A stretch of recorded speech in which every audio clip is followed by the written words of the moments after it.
ఎందుకంటే మనం జాతీయోద్యమంలో మనం బ్రిటిష్ వాళ్ళతో పోరాడుతూ ఉన్నాం. బ్రిటిష్ వ్యతిరేక పోరాటాలు ప్రపంచంలో ఎక్కడ జరుగుతున్నా ఆ పోరాటాలతో మానసికంగా మనం భారతీయులు దగ్గరవుతూ ఉన్నాం. అది మలేషియాలో కావచ్చు, మన ఆసియా ఖండంలో, మరి పాలస్తీనాలో కూడా కావచ్చు.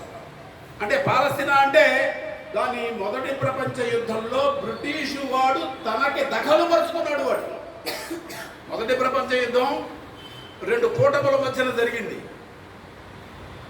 ఆ కూటముల మధ్యన అంటే జర్మనీ, టర్కీ, ఆస్ట్రియా కూటములకిను ఇంగ్లాండు, ఫ్రాన్సు, ఆ వెనకాల ఇంకా కొద్దిగా అమెరికా వాడు, ఈ కూటమికి మధ్యన యుద్ధం జరిగితే వీళ్ళు గెలిచారు. టర్కీ వాళ్ళ ఒట్టోమన్ సామ్రాజ్యం పెద్ద సామ్రాజ్యం ఉండేది. ఈ అరబ్ దేశాలన్నీ ఆ ఒట్టోమన్ సామ్రాజ్యంలో ఉండేవి. ఆ ఒట్టోమన్ సామ్రాజ్యం బ్రిటిష్ వాడికి ముఖ్యంగా పాలస్తీనాని, ఫ్రెంచ్ వాడును బ్రిటిష్ వాడు కలిసి పాలస్తీనాని బ్రిటిష్ వాడికి దఖలుపరుచుకున్నారు. అప్పుడు నానాజాతి సమితి అని ఒకటి ఏర్పరచుకున్నారు మొదటి ప్రపంచ యుద్ధం అయిన వెంటనే. దాన్ని అప్పట్లో రష్యా వాళ్ళు ఈ నానాజాతి సమితి ఒక తోడేలు గుంపు అన్నారు.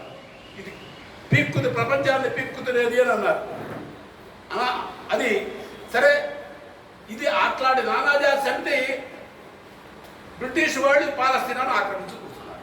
కానీ ఈ బ్రిటిష్ వాళ్ళు ఆక్రమించుకుంటుంటే కేవలం ఆక్రమించుకుని ఊరుకోరా వాడు 1917లోనే, అంటే ఇంకా పూర్తిగా యుద్ధం కాలేదు మొదటి ప్రపంచ యుద్ధం.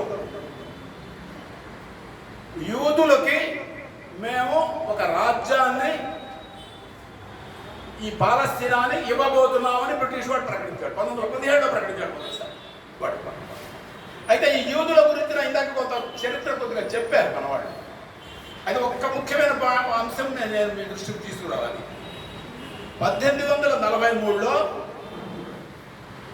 కార్ల్ మార్క్స్ యూదు సమస్య అని ఒక చిన్న పుస్తకం రాశాడు. అది ఆయన ఎందుకు